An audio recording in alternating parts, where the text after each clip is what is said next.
Monsieur le Président, bonjour. Monsieur Rochebert, bonjour. Vous êtes Patrice Talon, président du Bénin, un des chefs d'État de ce continent africain qui est tellement courtisé en ce moment. Visite du président Macron, visite du ministre russe Lavrov, visite du ministre chinois. Est-ce qu'il y a, en raison de la guerre, un moment africain? Peut-être, on peut le dire, ce moment est actuel, peut-être que c'est un moment africain. Cela a été flatteur pour nous, plutôt. On a entendu sur votre sol la première grande charge du président Macron contre la Russie, quand il a dit la Russie est l'une des dernières puissances impériales coloniales. Est-ce qu'il a raison?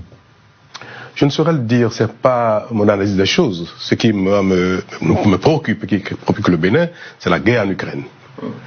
Et cette guerre, elle est malheureuse.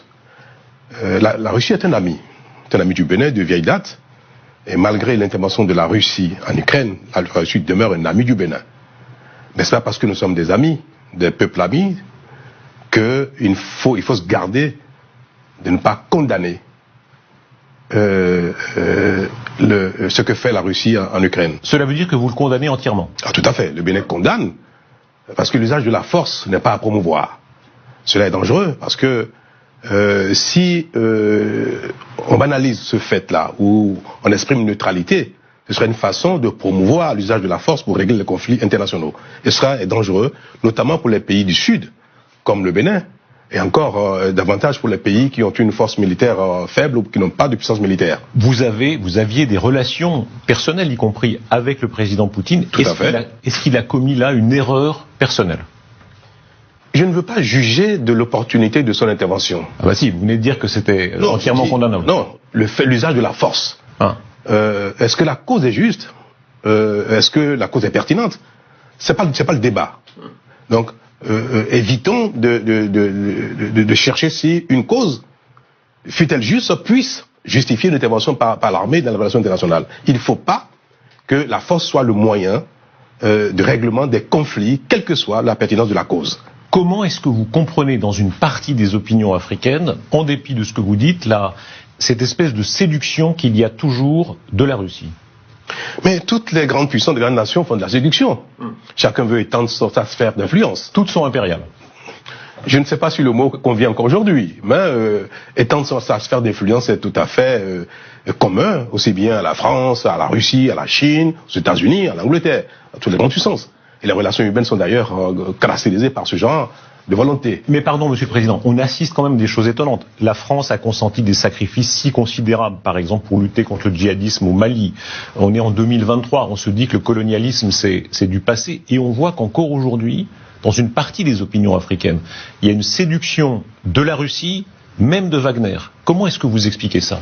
La Russie est dans une phase difficile. L'invasion de la Russie, c'est-à-dire la guerre que la Russie mène à l'Ukraine, l'oblige à se justifier et à étendre son cercle d'amis.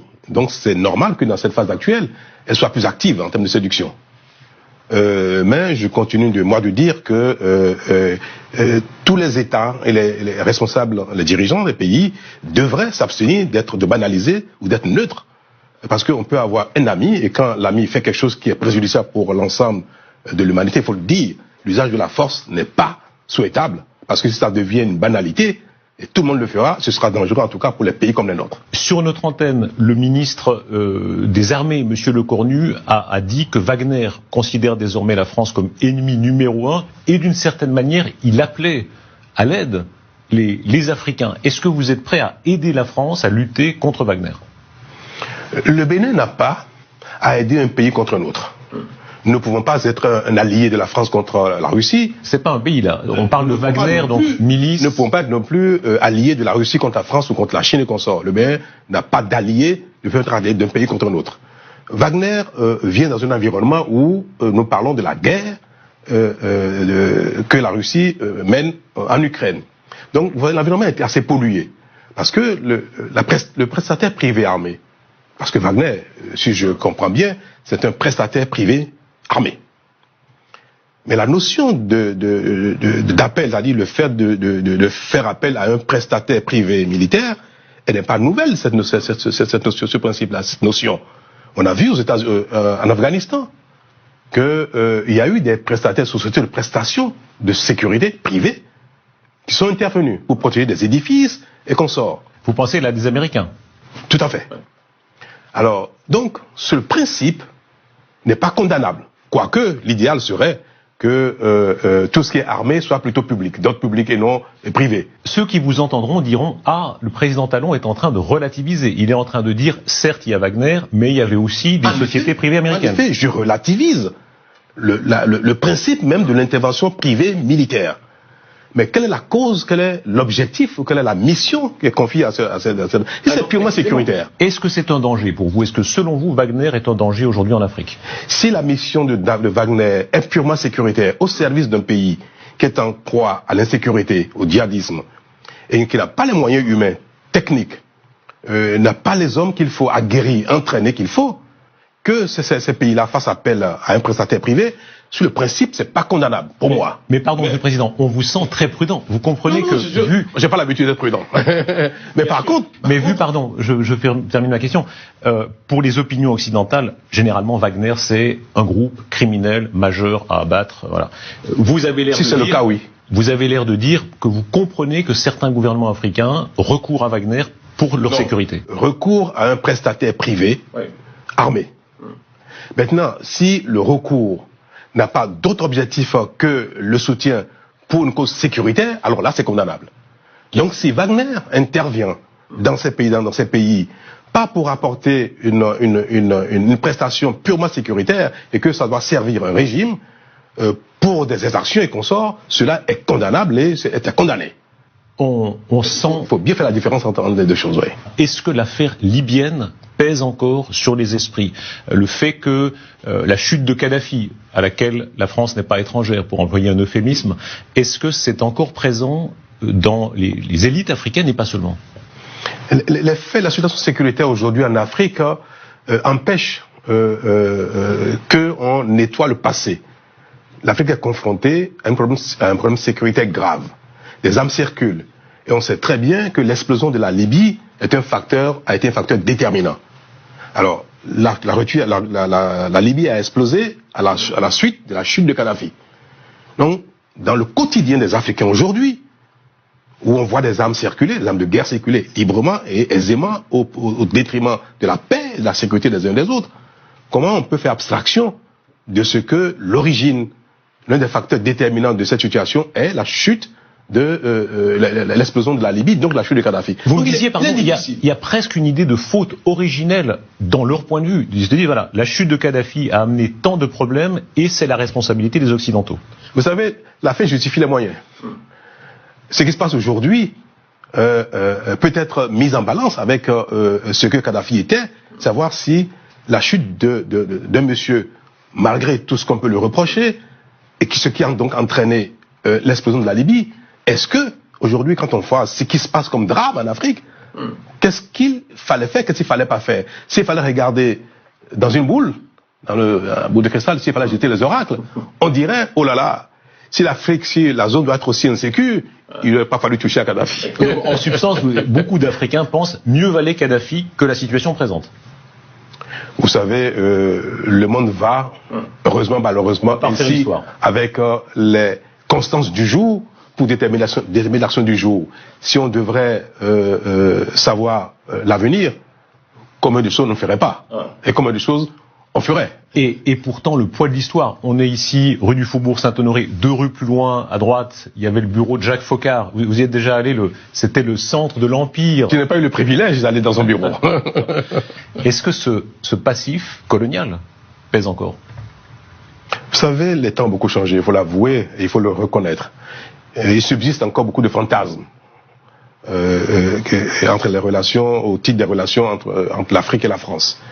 Et la tournée actuelle du président Macron et son discours avant sa tournée tombent bien parce que ça clarifie un peu les choses. Nos populations ont encore beaucoup l'impression que la France a beaucoup d'intérêt, ou l'État français a encore beaucoup d'intérêt en Afrique, et qu'elle tente à les défendre coûte que coûte. Il faut avouer que la situation n'est plus exactement pareille qu'il y a quelques décennies. Les choses ont beaucoup changé. Et il faut que nous ayons le temps ou l'occasion, les autorités françaises ainsi que les dirigeants africains, de l'expliquer pour tuer ces fantasmes-là qui polluent la relation entre des peuples et entre au sein de l'Afrique. Et pourtant, on en voit des manifestations de cette sensibilité aujourd'hui. La scène entre le président Tshisekedi et le président Macron, quand en substance le président Tshisekedi rappelle que M. Le Drian a parlé d'un compromis à l'africaine, et que, selon lui, ça a été choquant. Le président Macron dit non, ça n'était pas du mépris. Qui a raison? Mais il a raison, le président Tshisekedi, parce que les propos de Drian, le Drian à l'époque étaient malvenus, étaient plutôt, comment je vais dire ça, je cherche le mot pour qualifier le juste mot. Maladroit. C'était maladroit, tout à fait. C'était maladroit. La tournée du président Macron, il y a eu ces scènes extrêmement frappantes où il est, n'est-ce pas, dans une banlieue de Kinshasa, acclamé. Qu'est-ce que ça représente dans l'évolution du rapport entre la France et l'Afrique? Ça montre bien qu'il y a une partie de la population africaine qui évolue, qui n'est pas accrochée au passé. Ce qui est d'ailleurs un handicap pour le développement, quand on passe son temps à ressasser le passé. Et le président Macron est un président jeune, qui dit les choses telles qu'il est sans. Il a vécu en Afrique, ça change. Tout à fait, il a vécu au Nigeria. Donc il a un esprit assez ouvert, il est jeune, c'est un avantage pour voir les choses différemment. Et cela, beaucoup d'Africains l'apprécient. Maintenant, il est nécessaire que la France affiche davantage son sentiment d'égalité avec les pays africains et que ce sentiment passé de paternalisme soit totalement effacé. Il y a encore du paternalisme. Beaucoup de nos compatriotes, de nos Africains, perçoivent encore certains propos, certains faits, comme du paternalisme. Il faut faire l'effort de les gommer. Qui était le plus africain des présidents français? Dans quel sens? Le plus paternaliste ou le plus progressiste pour l'Afrique ou le plus... Qui comprenait le mieux l'Afrique? Dans quel sens? Alors non, là vous jouez là. Là vous faites le jésuite. Le plus près. Allez, on a quelques images, pardon, évidemment, De Gaulle, Chirac, Mitterrand avec quand il allait en Afrique, et aujourd'hui le président Macron, mais aussi le président Sarkozy. Moi, je dirais que la question devrait être qui est le président français qui a davantage de vrai pour une coopération développement plus active, plus visible et plus concrète. Qui alors? Mais chacun fait un peu sa part du job. Vous êtes excessivement prudent. La démographie africaine, elle est tellement forte. La démographie européenne, faible. Est-ce qu'il y a une logique historique à ce que, notamment pour payer les retraites, simplement ça, d'une génération à venir, des Africains, que cela plaise ou non, que politiquement ce soit apprécié ou non, un mouvement migratoire vers l'Europe? Il ne faut pas que les migrations ou la nécessité de combler le déficit démographique en Occident, en Europe, conditionne les politiques africaines en termes de développement, en termes de démographie. Nous sommes confrontés aujourd'hui à un drame. Le taux de croissance de la démographie est trop élevé et en décalage avec notre capacité à investir dans l'infrastructure, d'éducation, de santé, la création d'emplois. Oui, vous êtes pour restreindre la démographie. Donc il faut impérativement contrôler ce taux de progression de la démographie, donc contrôler les naissances. Mais Monsieur le Président, vous savez très bien, en place. De toute éternité, on a essayé, on peut très peu jouer en réalité sur la démographie. Si. Beaucoup de pays y sont parvenus. Et il faut trouver les moyens d'inciter au contrôle des naissances, et même de trouver des moyens coercitifs un peu pour que l'explosion qu'on observe, le taux qu'on observe ne se perdure pas. Sinon, l'Afrique se portera très mal. Cependant, pardon, vous n'avez pas répondu sur la question, disons, du transfert. Quand les Allemands, des patrons allemands disent, voilà, on a pris 1 million de Syriens, et ils le disent parfois très cyniquement, parce que ce million de Syriens aideront à payer les retraites des Allemands dans 30 ans. Est-ce que ce calcul vaut pour les Africains en Europe? Nous n'allons pas développer notre politique de développement sur ce besoin de l'Occident d'avoir des émigrés pour combler le déficit de population démographique. Il faut que les dirigeants africains que nous sommes, nous œuvrons pour le bien-être de nos concitoyens aujourd'hui et demain. Et pour cela, il faut contrôler les naissances, il faut limiter le taux de progression de la démographie pour que nos moyens soient en adéquation avec la population. Et cependant, les migrations, qui arrête les migrations? On le voit dans l'histoire. C'est un phénomène humain, universel, qui, à travers le temps, n'a jamais pu être maîtrisé par la volonté des hommes, des dirigeants d'un instant. Les peuples ont toujours bougé, L'homme a toujours séculé et l'homme sécula toujours. Pour tout ce qu'on a dit, la situation en Ukraine, le nouvel équilibre des puissances, la montée de la Chine, elle est en train, n'est-ce pas, de gagner des parts de marché en Afrique de manière tellement massive. Oui. C'est l'avenir pour vous, la Chine? Mais la Chine c'est déjà le présent. C'est déjà le présent. Il faut constater qu'elle est une puissance incontournable. Elle donne l'exemple de ce qu'on peut partir de rien, se développer, devenir une puissance. La Chine, moi, inspire beaucoup. Le modèle chinois, l'effort sur soi, la bonne gouvernance, sont des éléments qui devraient inspirer tous les pays sous-développés, que le développement est à la portée de tout le monde. Monsieur le Président, je me permets de vous rappeler que c'est aussi une dictature qui viole les droits humains de manière tellement massive, c'est un système tellement dictatorial sur sa propre population. Vous dites que ça m'inspire. La liberté et la démocratie sont un bien inaliénable. Il faut que chaque individu puisse vivre librement sur Terre et s'exprimer en ce qui concerne la gouvernance de sa communauté. C'est un bien inaliénable. Mais attention, il ne faut pas que la démocratie soit un leurre. Je vois où vous voulez en venir. Parce que on reproche à certains pays africains de pas suffisamment promouvoir la démocratie, la liberté, le droit de l'homme. On reproche à la Chine de ne pas suffisamment promouvoir le droit de l'homme, la démocratie. Moi, je dis une chose. Si il y a de la démocratie sans bonne gouvernance, c'est aussi grave que le défaut de démocratie. Et c'est pour ça que le développement socio-économique est un impératif autant que la démocratie et la liberté sont des impératifs. Quand on parle de l'Occident, vous avez parfois des réserves, de la Russie, vous avez des réserves très importantes. Je rappelle, vous avez condamné l'invasion de l'Ukraine. Sur la Chine, votre premier mouvement n'est que positif. Est-ce que c'est révélateur de l'avenir, c'est-à-dire l'immense puissance démographique chinoise et l'immense puissance démographique africaine sont appelées à être, d'une certaine manière, un avenir du monde? Est-ce que vous n'avez pas l'impression qu'il y a 20 ans, il y a 10 ans, il y a aujourd'hui, les choses ont beaucoup bougé en Chine? Est-ce que vous avez vraiment l'impression que, au plan de la liberté, de la démocratie, que rien n'a bougé en Chine depuis 30, 40, 50 ans? Ça s'améliore beaucoup, mais ça, c'est pas... On verra, on multipliera les reportages. Moi, je suis dans la charge, je peux vous dire combien, parfois, la bonne gouvernance peut heurter, en apparence, la promotion de la démocratie ou de la liberté. Parfois, c'est très difficile. Quand on a des mauvaises habitudes communautaires. Quoi qu'il en soit, ce sentiment, c'est parfois une angoisse en Occident, que l'avenir sera toujours plus africain, chinois, brésilien, indien, et de moins en moins français, allemand, danois.